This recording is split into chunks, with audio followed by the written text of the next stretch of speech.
tutor growing up. Take 2 steps forward if you've never had to worry about your cell phone being shut off. Take 2 steps forward if you've never had to help mom or dad with the bills. Take 2 steps forward.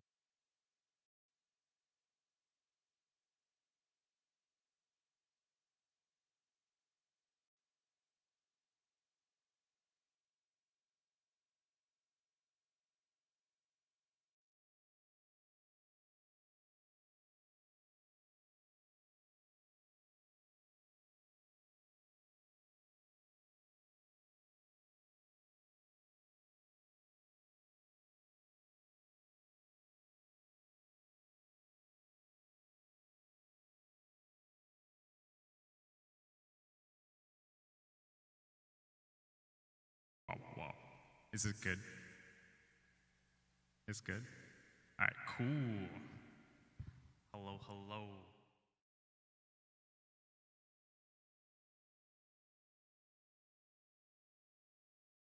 So, yeah, to start, I actually wanted to start with a YouTube video.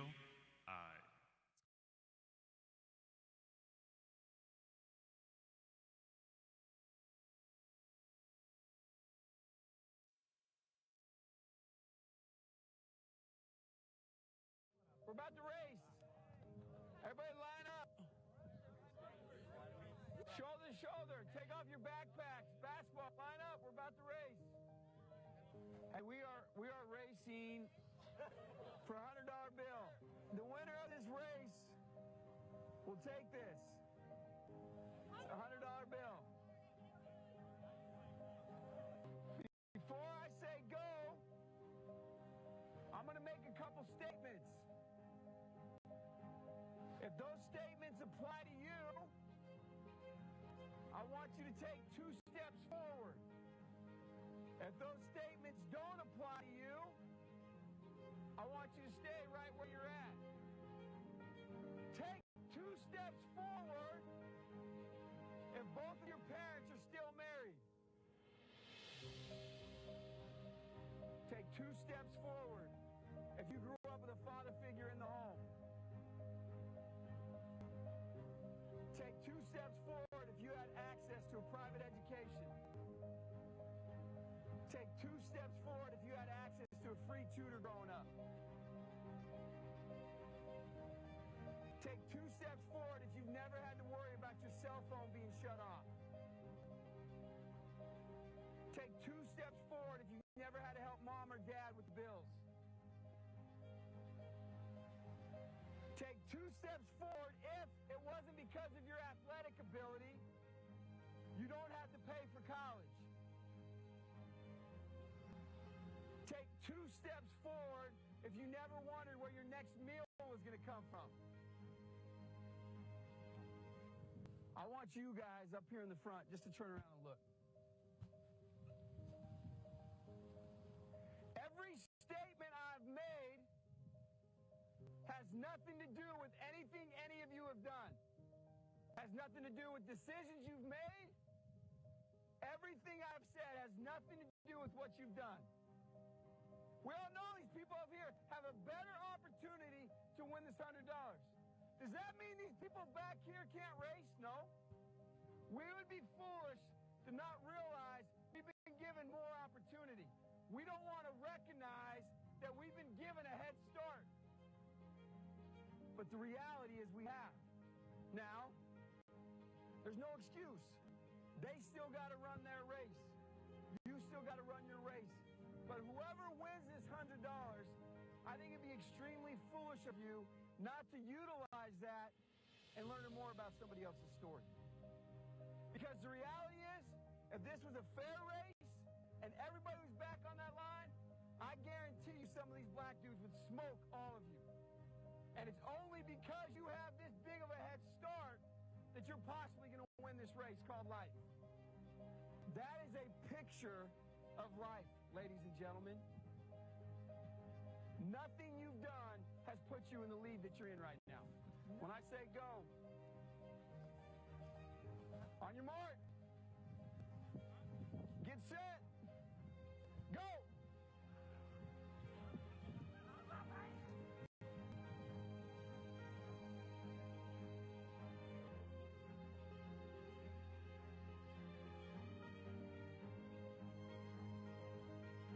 If you didn't learn anything from this activity, you're a fool.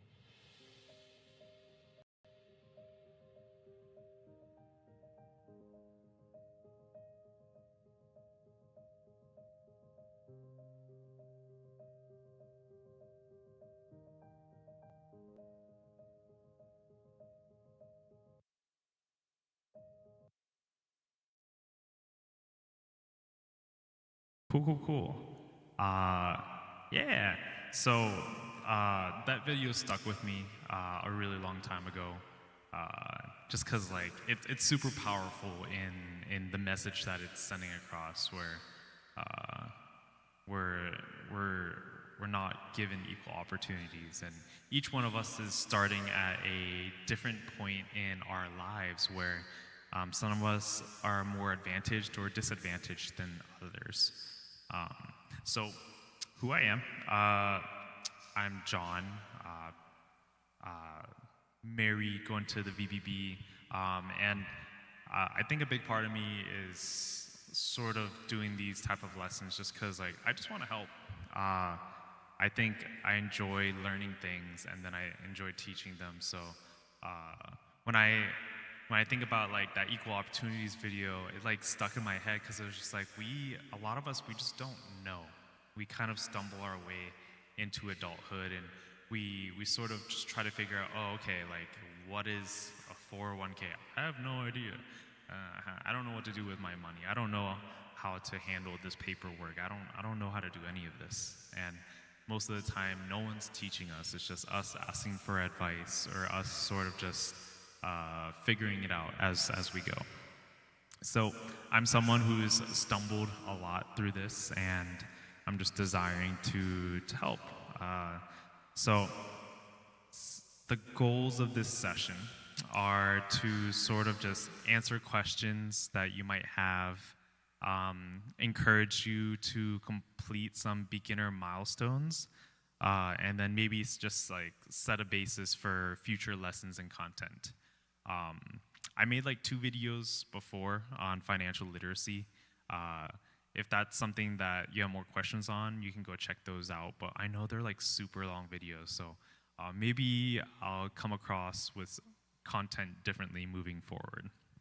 But that said, yeah, I really just want to encourage us to make these big moves towards adulting. Sort of this lesson is coming from a place of like trying to give a sense of urgency, because the earlier you start with some of these adulting things, the better off you're gonna be. No matter what, every single person has to run that race, just like in the video. Oftentimes we are set back by our life decisions or like the way we were brought up, but for folks who are in their 20s and early college, or even like early 30s, we're all faced with the task or the decision to attack these adulting decisions. Adulting, like, oh, let me do this, let me do that. No matter what, we all run this race, but we can actively choose to pursue it earlier. And the earlier we do it, the better off we are, because something that we constantly lose is time.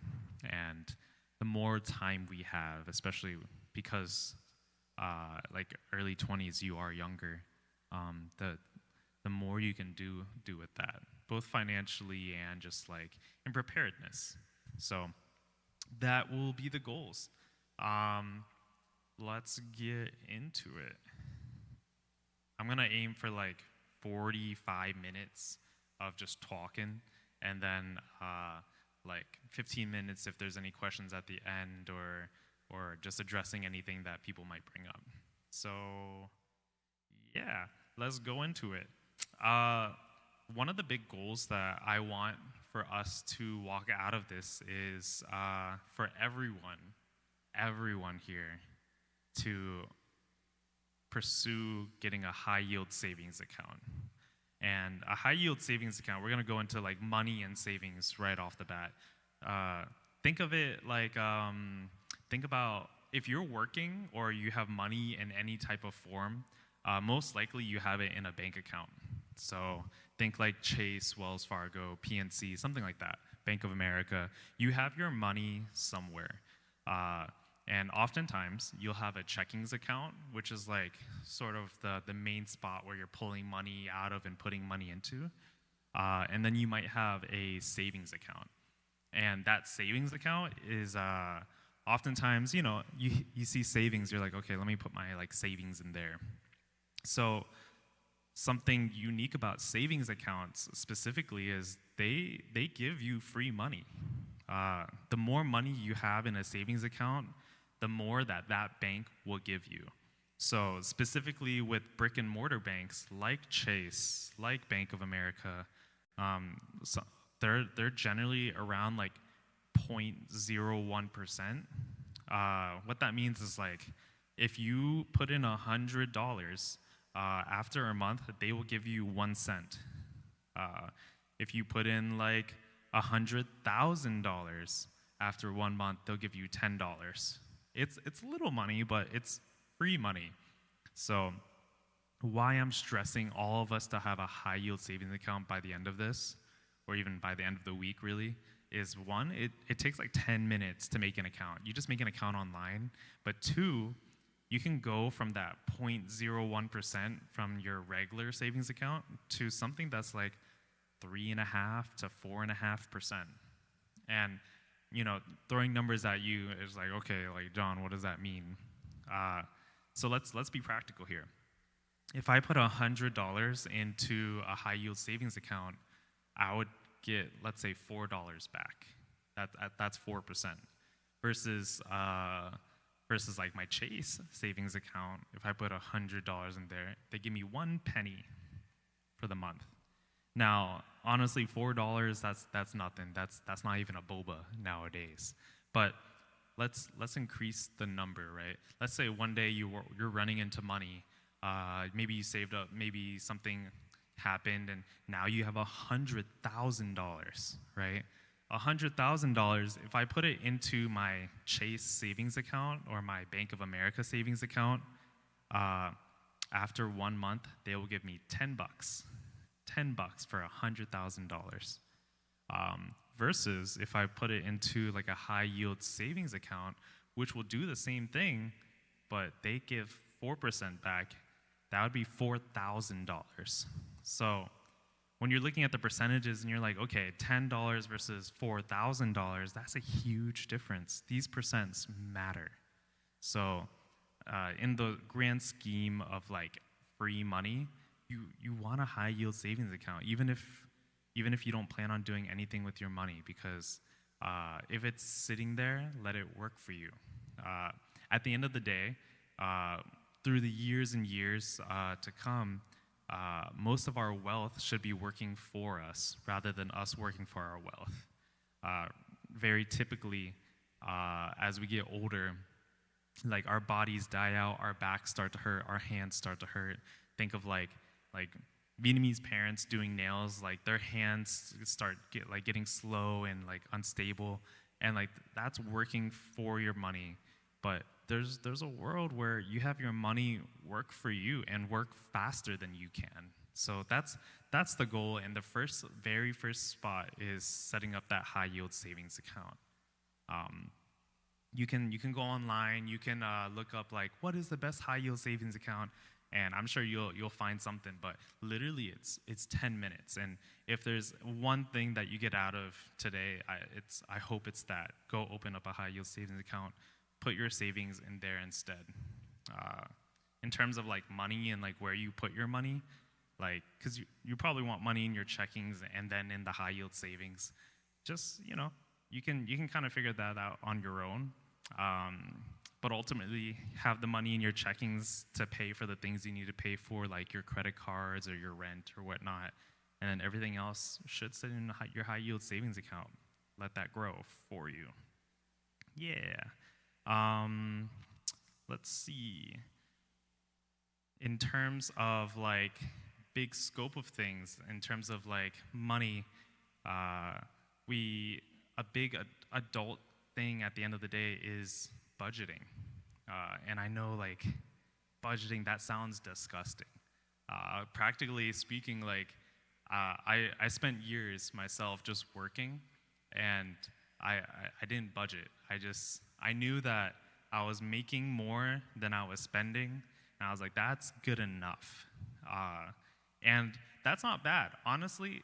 Like if you're making more money than what you're spending, that is a good place to start. But as we like walk towards adulting and walk towards what every adult has to do, I think we can do a little better where we look at trying to create a budget. And I'm not talking like going too in depth. Like if you're a type A person, creating a budget might be super easy. Like you might like to like add all these things, do all these things. But for our type B folk, where you're kind of like, nah, I don't need to like figure it out. I'll just have the general idea. That's okay. We can work with that. Like all you really need to know with a basic budget is how much do you make a month? If I were to ask you how much do you make total within 6 months, that you should be able to answer that, because that's going to be needed also later on. But you should be able to answer, how much can I make after 6 months or 1 month? How much do I typically spend generally? You don't have to be too in depth, but you can definitely like go to your bank account and just be like total minus minus spent, and then see, okay, I generally spend this much a month. Like you should have a good idea or a general idea of that at the very least. And because we're walking forward into adulthood, we're trying to figure out, okay, how can we spend this money better? One of those first early steps is budgeting. And I know like it's kind of got that like negative connotation of like, oh man, it's like tracking your calories. When like you're eating food, you got to track your calories. You don't have to do that. It doesn't have to be that in depth. Just like starting a basic budget, getting a general like idea, but knowing specifically number-wise how much you're making, that's a good place to be.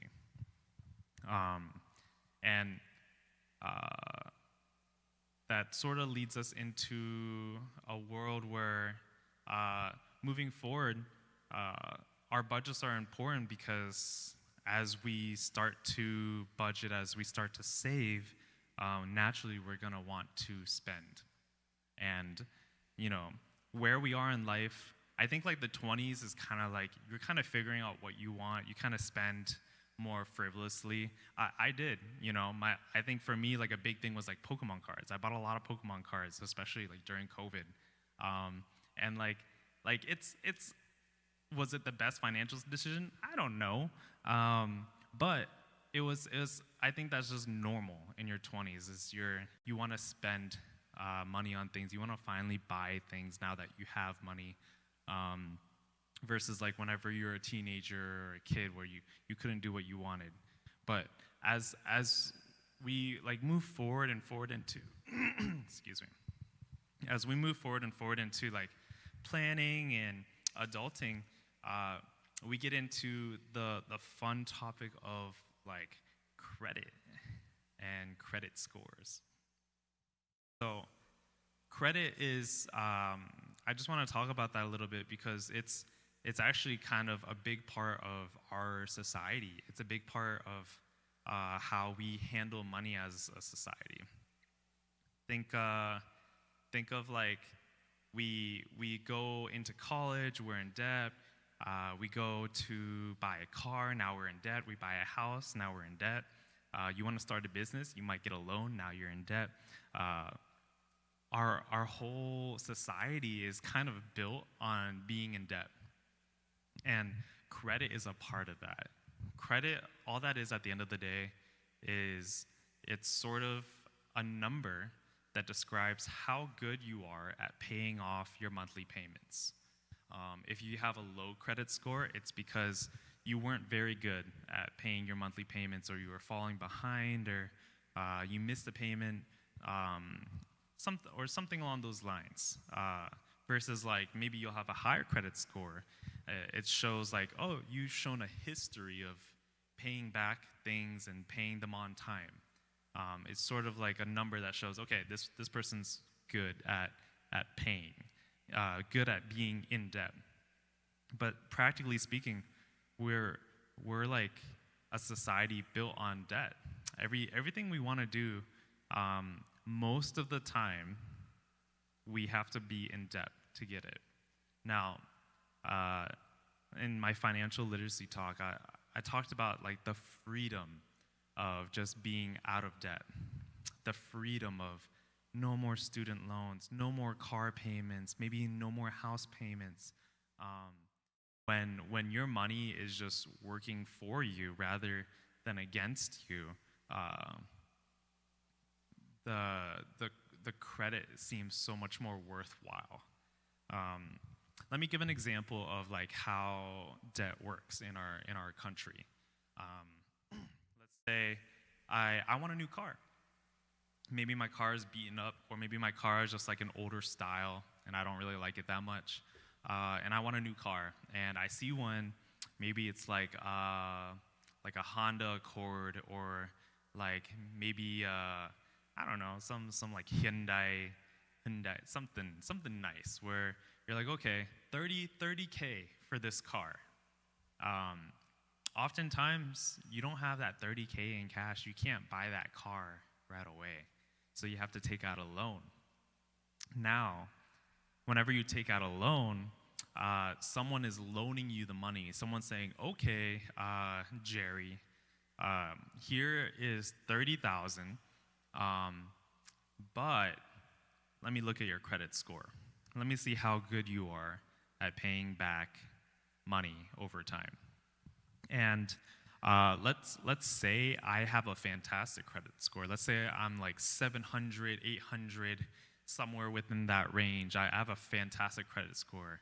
And they're like, okay, Jerry, we will give you this loan at 6% for 9 years. And if you just pay monthly for 9 years at 6%, you'll pay off the car.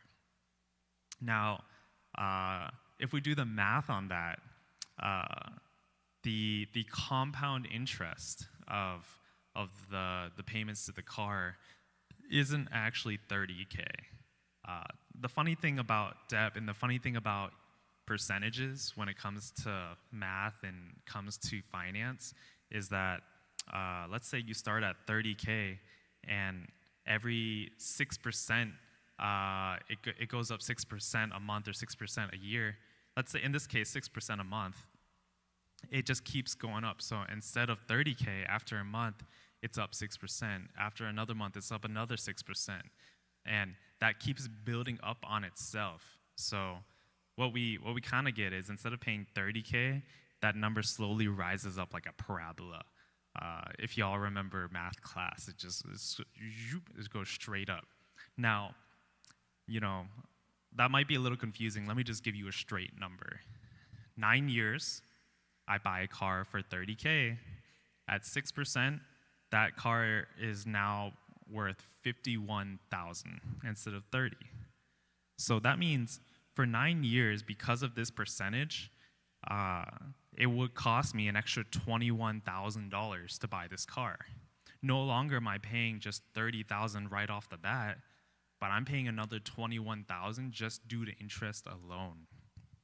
And of course, this is a little parabolic and hyperbolic because this is like assuming no payments around that time. I just did like a quick compound interest calculator, but that's to give you an idea of like that's an extra 21K on top of the 30K that you were kind of willing to pay for, and that's with good credit.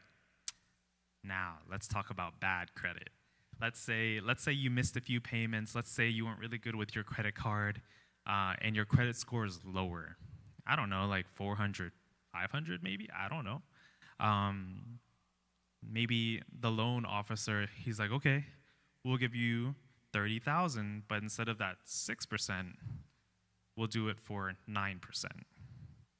So at 9%, after 9 years, that total comes out to 67,000. 67,000 is way more than that 30,000 that you were initially willing to pay. It's actually more than double. And that's just purely how compound interest in the math works, where it keeps building itself. And you're thinking like, man, 6% versus 9%, that's only a 3% difference. But because of that, you're paying an extra $16K on your car. Like, you initially sign up for a $30K car, but now it's like $67,000. And that's just the reality of debt and how it works. Now, the whole spiel that I gave earlier about like a high yield savings and being out of debt, the idea is that you get out of debt so you can have that compound interest go the other way. So it can build up your wealth and build up like your emergency funds and all of that in the other direction, because it also works parabolic positively. So I think that was sort of like the idea of like, okay, that's how like credit can really affect your decisions. That's why it's so important to make those monthly payments, and that's why like you need credit to rent an apartment. You need credit to get a job or to get a house. All these things are like super important, and that's also why credit is dangerous. So we can talk a little bit more about that another time. Feel free to reach out. But some of the biggest things that you may need to do right now is focusing on paying off all your credit card stuff, your credit loans, your credit like, oh, hello, okay. Because your credit cards, they're gonna sometimes like, it's not 6% or 9%. If you look at your credit card stuff, it'll be like 20%. It's actually crazy. So I don't know, make sure to pay off your credit cards, and you're already off in a better spot. That said, I sort of touched upon how compound interest works, and how instead of it being negative, we want to have it work positively. Let's talk about the stock market. Y'all are afraid of the stock market, and so am I. I think realistically, like when we hear the stock market growing up, we know like, oh, you put in money, you buy low, you sell high, you make bank or you lose money. Like, it's scary.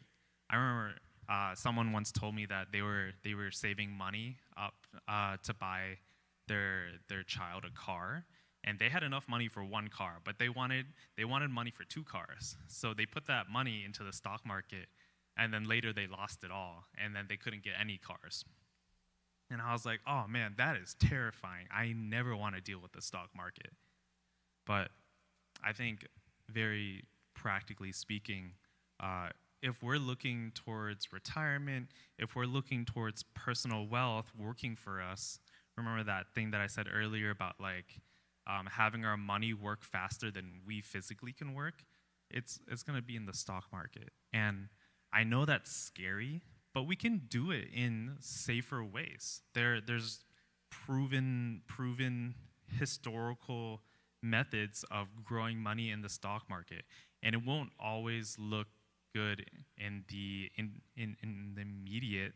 But then there are also swings of time where, dang, it looks really good. I mean, like, I know it's a touchy topic right now because of like all the Trump stuff, and God bless you, and all the like changes in the stock market. If you're looking at the stock market right now, you're like, oh, John, you are crazy. What do you mean put money in there? But I think the stock market has shown its resilience in how it works. And let me break it down real quick. Stock market is a place where you can buy stocks. A stock is just like a percent of a company. For example, like I want to become an owner of Apple, the company. I can go on and I can buy a stock of Apple, and I'll be their 0.0001% owner. So technically, I'll be an owner of Apple. a little bit. Um, so as an owner of Apple, if Apple does really well, later on I can say, I'm good. Let me leave Apple. Let me sell this stock. And if Apple has done well, then I will have made money because my stock pricing might be higher than what it was when I first bought it. And then on the flip side, if Apple's doing poorly and I decide, oh man, let me like jump out of this like sinking ship, and it's worth lower than where I bought it, then I lose money. It goes way deeper than that. But what I'm trying to get at is there are ways to do it dangerously. There's just straight up gambling in the stock market. And then there's the other end of it where there's slow increase based on just historical records. I think like one example would be the U.S. stock market. When we look at how U.S. companies do historically, the U.S. has done well over decades. There are times where it struggles real hard. Like 2008 was real bad. 2020 COVID was really bad. There's very specific times where the U.S. really struggled.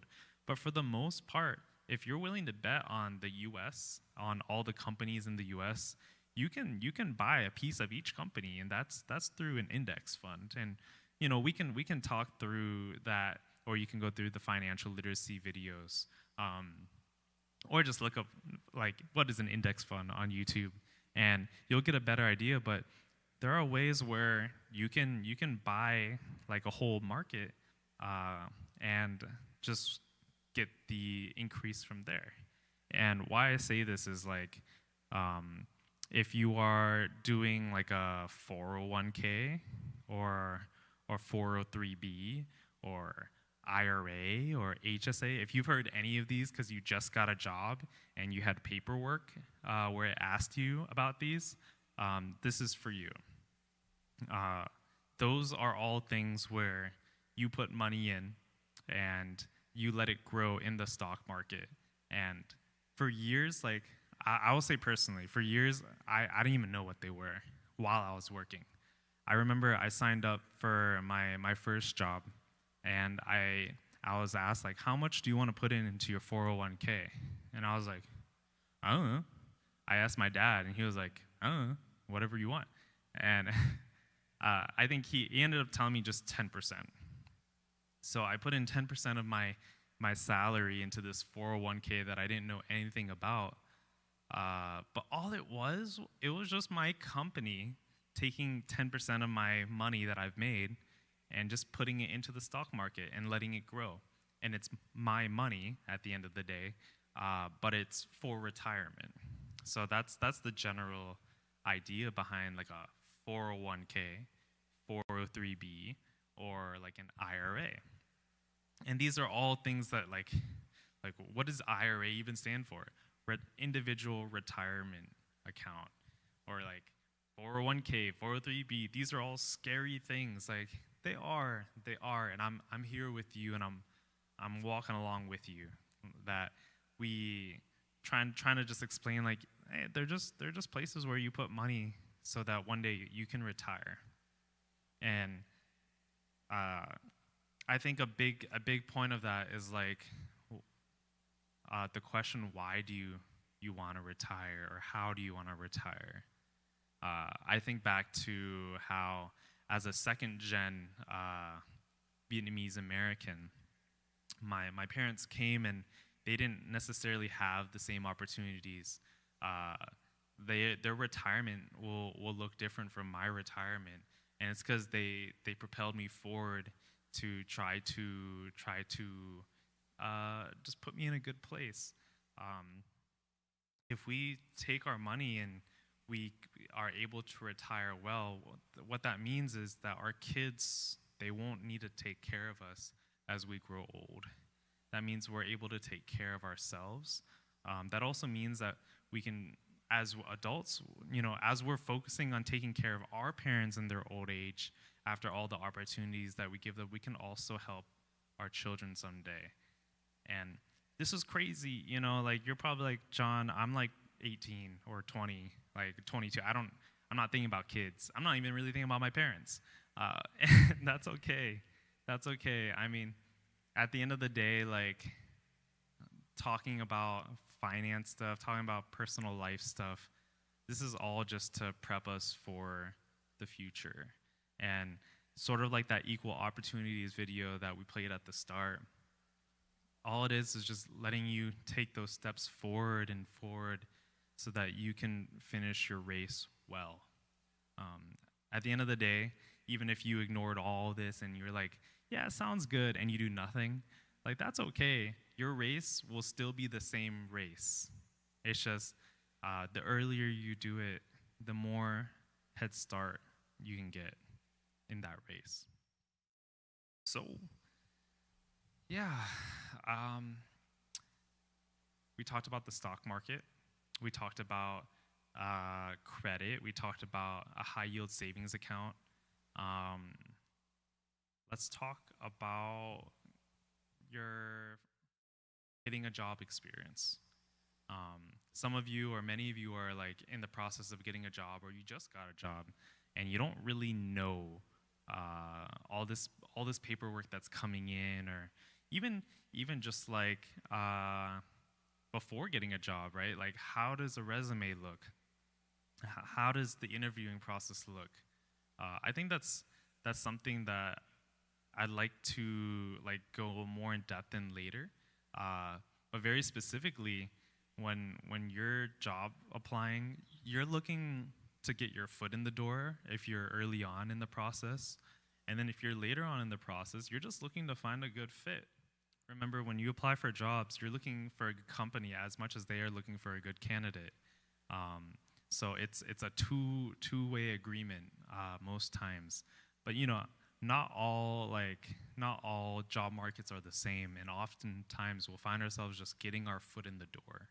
And if you're just trying to get your foot in the door, like there's a lot of different ways to go about it. And regardless, if the market is hard, the market is hard. But you can reach out to people to have them refer you. Oftentimes it is connections that will get you jobs. You might have to like review your resume over and over again. Does this resume, when I read it, reflect who I am as a person, or like my skill set? Is it clear? When I interview, am I a desirable person to work for the company? Oftentimes, whenever you're interviewing, like half of it is like, yes, do you have the technical skills? But if you're getting your foot in the door, a lot of the time they know you don't have the technical skills. They know they will train you up, and they know they will take care of you. So what matters often is, are you desirable as a person? How well do you show yourself off? How well do you present yourself, rather? So practicing interviewing, reviewing and redoing your resume, and applying like crazy, and just praying that God is opening this door for you, it's a hard process. And I just want to encourage, like, as if you're looking through that, if you're going through that, like it's a hard process, and you'll get through. You will get through. Now, once you're in the door, HSA, Roth IRA, 401k, all this paperwork, what do these mean? Oftentimes it's a lot, but we'll try to break down a little bit of it. I talked about 401k earlier. Let's talk about insurance. Insurance is oftentimes, or early on, especially for me, like we don't really fully understand insurance. Most of the time, the first insurance that you'll get, or you'll be kind of interacting with, is your car insurance. Car insurance is mandatory. It's by law. You have to have it for your car. And basically what insurance is if you have something and something happens to it, then the insurance will pay for you on this very simplest level. For example, if I get in a car accident and my car is destroyed, my car insurance will pay to fix my car. Now, there's a caveat with that. You're paying the insurance company every month. You're paying them money. You're paying them money so that one day, if something happens, they will pay for you.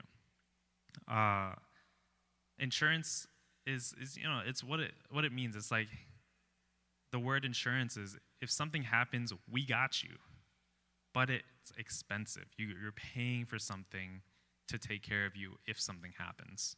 Another good example of it is health insurance, and this is what you're going to be dealing with whenever you first sign up for a job.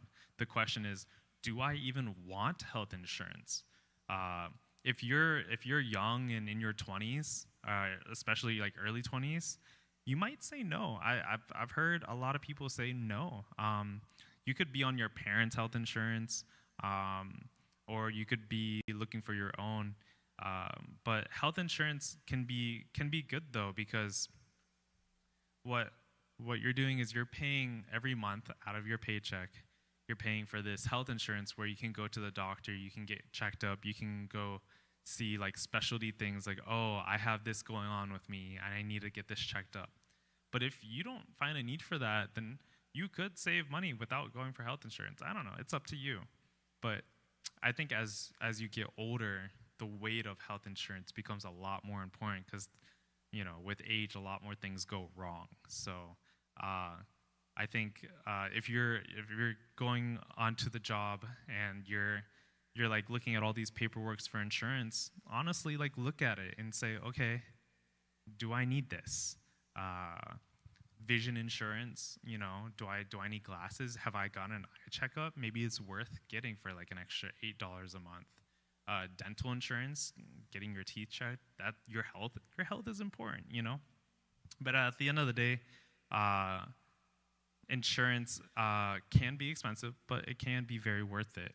And there's going to be a lot of words on there. It's like, what is a copay? What is a claim? What is a that's pretty much it, right? Is it in network or out of network? There are all these like big questions, and we can go more in depth into that later. But really quickly, like copay is just, this is what you pay when you go get a checkup or get something done. So if the copay is like $20, but the procedure is $200, you're paying $20. So insurance, consider it. You may need it, you may not need it. But I'm sure like as you start your job, there's going to be all these paperwork things, and we can always go more in depth into that later. Next in our crash course of Adulting 101s is file management. So something that I've learned going through adulting and sort of just stumbling is that you get asked a lot of hard questions based on your history, based on what you have. For example, like if I were to ask you, like, do you know where you lived for the past 7 years, and could you write me the dates and locations of those places? For some of you, that's super easy. You've only lived with your parents. Bet 7 years, that's one address done. For other people, maybe you've moved around and rented, and you have 4 different addresses. It's worthwhile to write down and create this like a life history document where you sort of just put down like, this is where I lived, or this is where I worked, and this is for how long I lived here, or for how long I worked here, my title as I worked here. Even for me, like I just got married, so I'm just like, okay, I was single for this period of time, and I'm married now from this period of time. Things like that. It's super helpful to have like a document where you're just like, okay, let me just go update it every once in a while. I like going into my notes and I pin it so I still see it, and then I'm like, okay, I gotta update this again.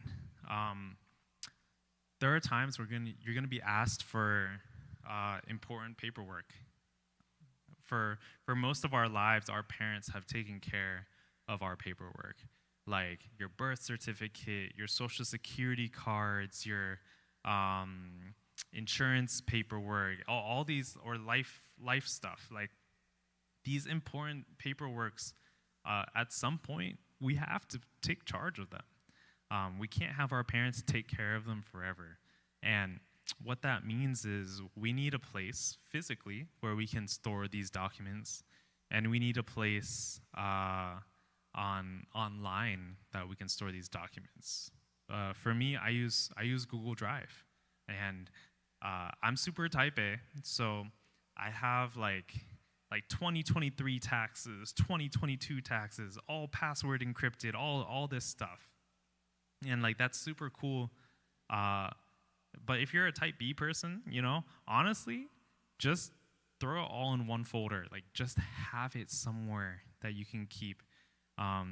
Because, like, let's say, like, immigration papers, like, if those are lost, like, where are they, Or if, like, your birth certificate, like, if you lose that, like, what are you going to do? But we are now in the day of age of technology, so very practically, we can receive these documents from our parents. We can scan them or take a picture of them, and then we can upload them into a folder or organized set of folders and just have them, because at some point they will become important. Realistically, at some point, going into adulthood, start to take care of these things, and that's going to be like one of, if not one of the most important things that we have to manage. So it's a life history file and life like folders, online folders. It's going to be worthwhile to have. But we are getting to the 45-minute mark now. So, there's going to be other things that I'll be looking to talk about, whether it's like talking about taxes. How do those work? It's not free money when you get a refund. Renting, and how does renter's insurance work, or leasing work? Negotiating jobs. I talked a little about that earlier. How do you negotiate for higher salary? How do you negotiate and find a job that is good fit for you? Even just like how we approach life in the wake of like our parents and how they've done it, because they stumble through life too, oftentimes. So as we get older, they get even older, and how will we take care of them as well as take care of ourselves, and then kids as well. These are all things that I'd like to talk about in the future, but this session alone is just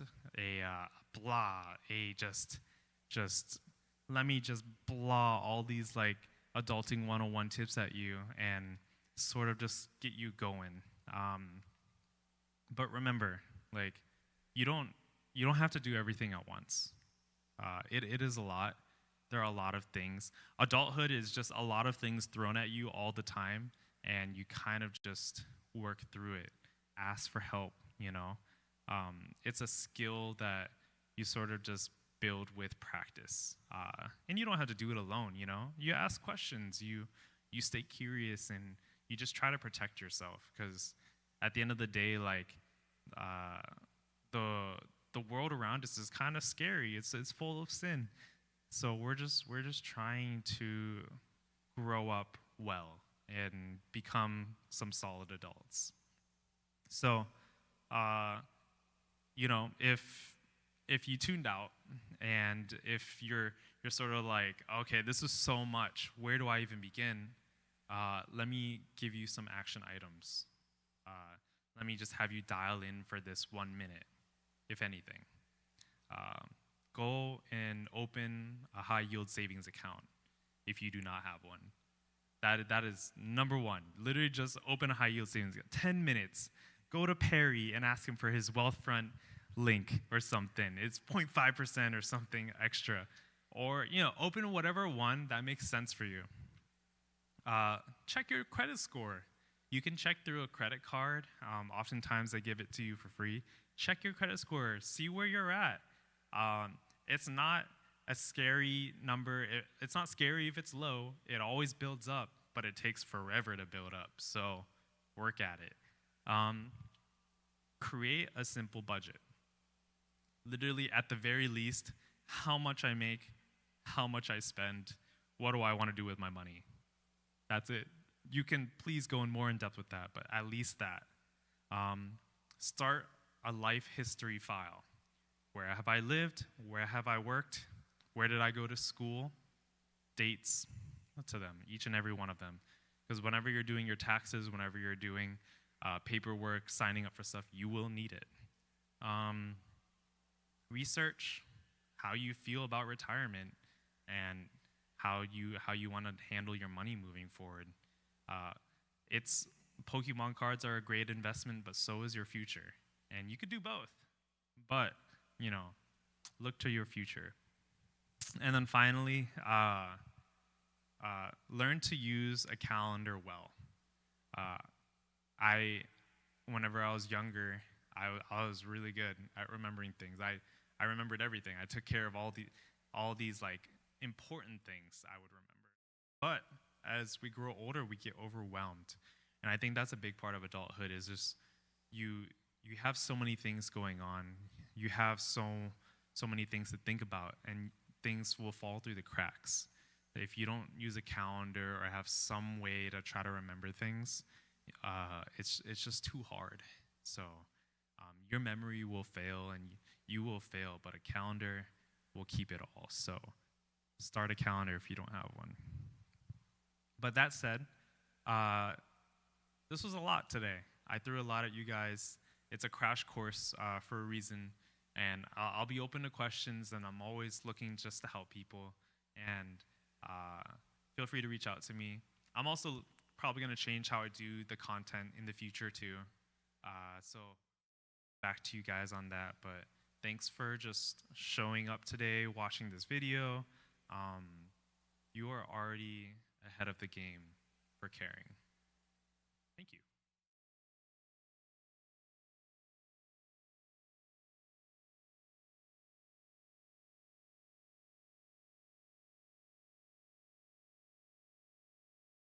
Stream questions? Oh,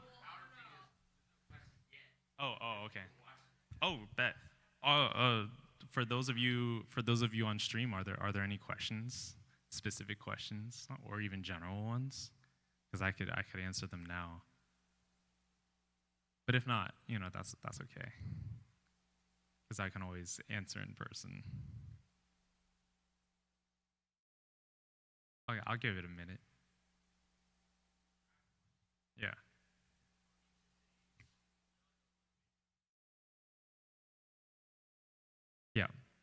Yeah. So Perry asked for HSAs, is there a limit that you can put per year?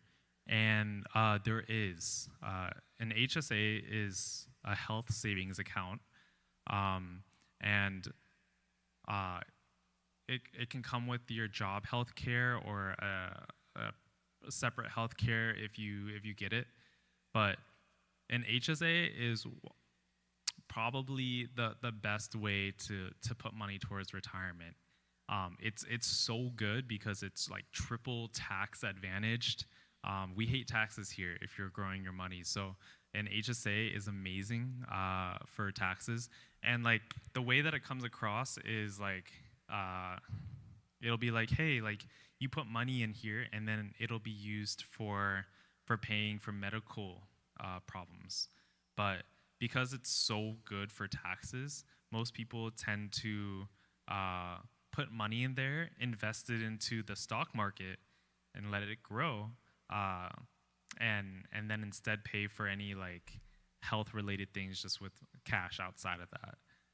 Now, for the question that Perry asked, where is like, is there a limit on it? Because it is probably the best way to grow your money, it's the most limited. I actually can't remember the amount off the top of my head for specifically 2025.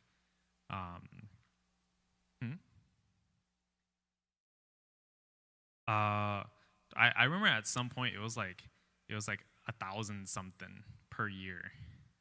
Yeah, it's like really low. But I personally, honestly, I might be the worst person to ask that just because I don't have an HSA through my current health care as a contractor. But if I did, I would be more equipped for that. But you can just look that up. Like, what is the yearly limit for an HSA? But it is the best place to put your money, therefore making it the most restricted followed by like a Roth IRA and then a 401k. So, yeah. Hey.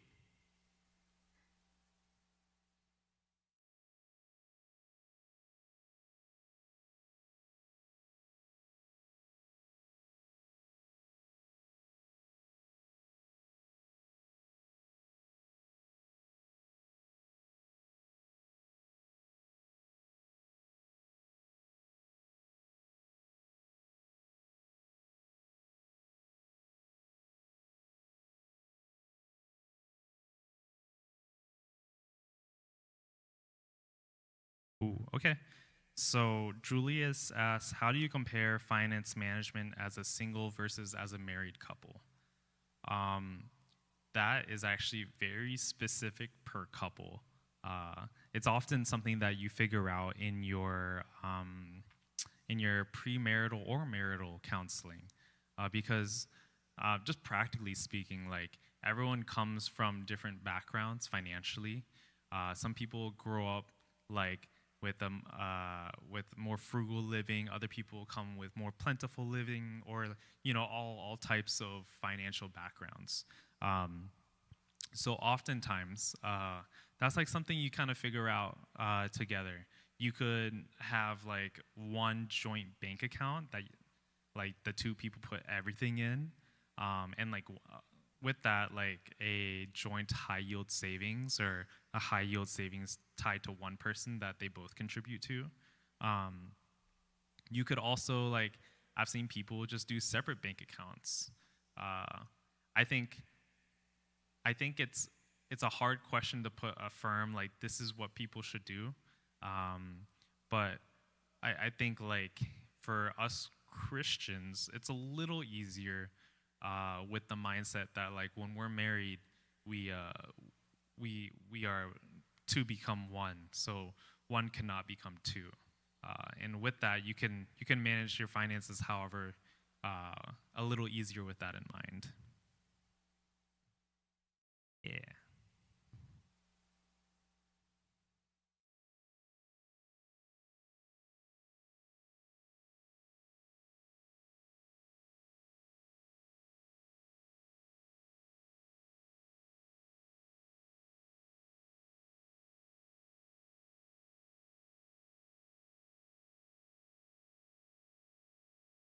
I think it's funny. There's actually like there's a few subreddits where people talk about their finances as a. Some people will like put like like a one big main account and like small separate accounts for each other. So it's like spending money, like no questions asked. Let me buy Pokemon cards with this account. Um, I'm saying Pokemon cards a lot because it's currently like popping off. Uh, but yeah, it is different per couple. It is funny to see how people do it though.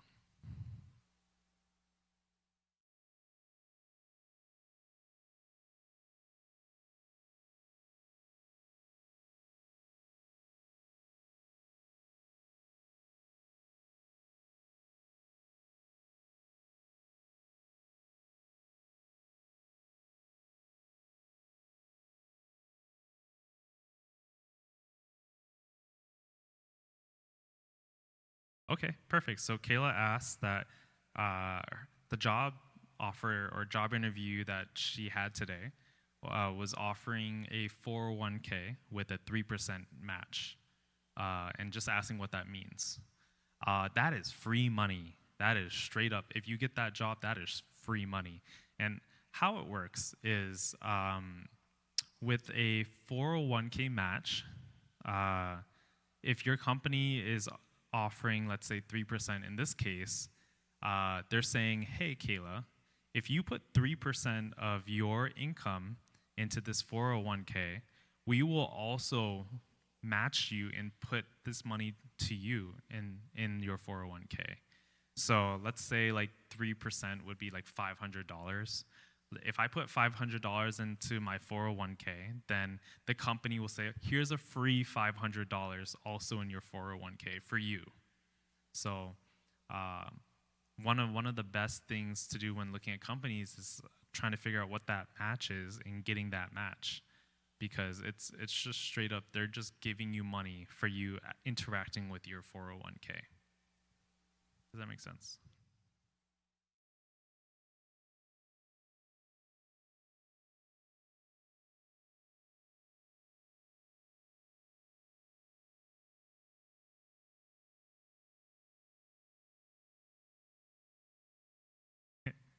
Uh, yeah, that. Well, I wanted to address like this is a lot, in terms of like adulting and like big questions, and um, it's it is kind of like one step at a time. You sort of figure it out together. That's my goal with this, is to sort of just make content and break things down. And maybe the 1 hour sessions are kind of scary, so maybe we can make it a little. But like honestly, it's just here. It's as simple as, let me move my money from here to here. Let me understand like what a 401k is, so that I can just put some money there or not. Let me just like insurance. Like insurance is scary because they're all out there like trying to take your money. So it's like, okay, so let's like break it down. Like I get hurt, health insurance pays for me, or like something goes wrong with my apartment, then the renter's insurance pays for me. It's trying to break down these big scary words and big scary like documents, and just trying to make it a little easier. But yeah, honestly, if you're watching or you're here, you're already making some like good steps, and you're already ahead of the game, because I think there was a statistic that most people, I think it was like 60% of people by their 30s are still in debt, or actually they don't have enough money in their savings or emergency savings to like get by. And as I reach 30, and I'm like, okay, let me see how I can equip people in their 20s and earlier better, because you can do it just by little steps, like taking some money out of your paycheck and putting it in high yields, or like asking questions like, hey, I don't understand what this means. Like, what is this? So one step at a time. And of course, like, I'm doing this for the VBBs, so you can always ask me any questions, and I'll explain it, or like help you work through it. So yeah.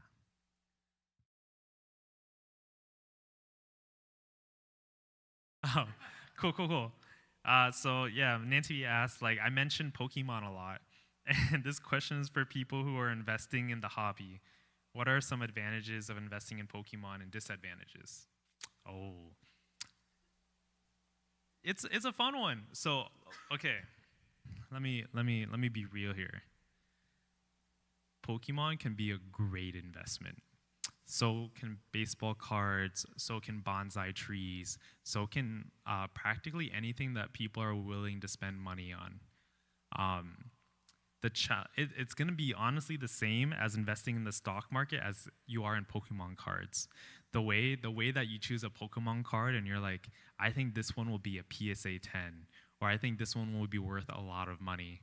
And, sometimes you hit, and then sometimes you miss.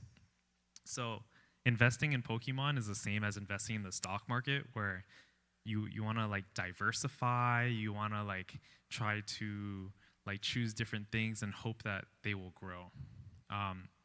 So the advantages of Pokemon card investing and similar things is like the money grows fast. It can actually grow faster than the stock market, especially in a time where like it's more predictable. Like right now, the stock market's not predictable because like Trump and all of the tariffs and stuff. But Pokemon cards are predictable. You can see, okay, these are going up or these are going down right now. So one advantage is like, okay, I can invest in these things. This card is subjectively looking good, so I will buy it and hope to sell it for more because I think other people will want it for more later on. It can be a really good investment, but there's some solid disadvantages with it. Same with other hobbies, and that is space. You're practically thinking about space when you're thinking about physical things that you want to sell. For Pokemon cards, let's think like ETBs or booster boxes or any type of like bigger box. If you try to build up a stack of those, you're suddenly finding yourself buying like bins and buying boxes and trying to like put these all away and wait for them. What happens if you move or move frequently? What happens if you need the space for something else? You now are restricted physically based on the space. If it's like loose cards or raw cards in a binder, you can handle the space a little better. But realistically, you're dealing with the space issues long term, and then you're also dealing with the hope that Pokemon stays relevant. And it has. It's one of the things that has stayed relevant for a long time. In the same way where like the stock market has shown its resilience. But will it stay forever, or will it stay as long as you need it to? That's up to you to decide. At the end of the day, it could be a good investment tool, but you are thinking about some of the aspects outside of that. Yeah, I didn't think I'd get a Pokemon question.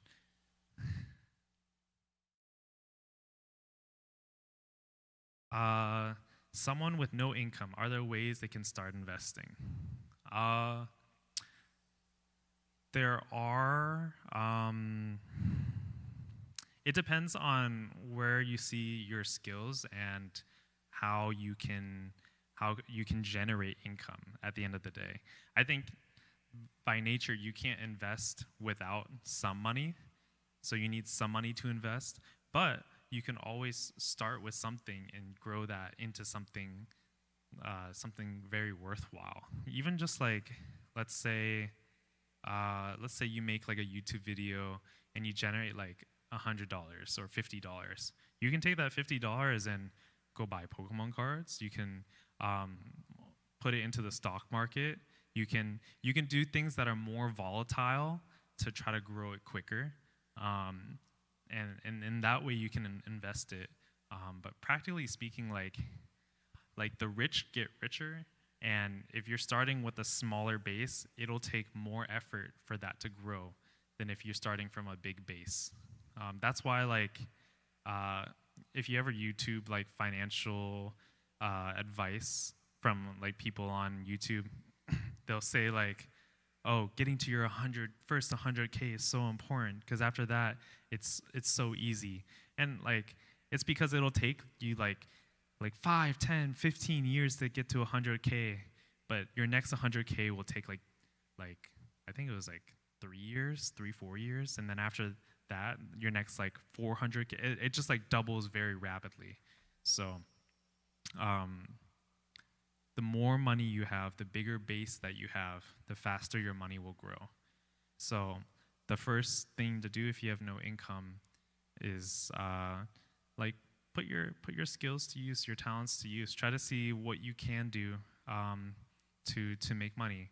I mean, a lot of people like hustle. I think like even just mowing lawns, that's been like a tried and true money making method through the years, and it's a lot of money. So there are ways, but I think at the end of the day, it's still difficult because you're starting from a smaller base.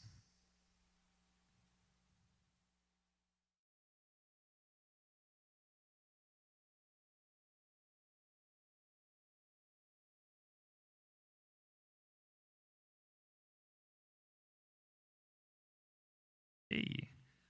That said, I think we're towards the end of our time. I think it's a little over an hour now. So, yeah, if you have any questions, feel free to just ask me in person. I'll look to try to make some more content that's relevant and maybe easier to digest, a little less scary.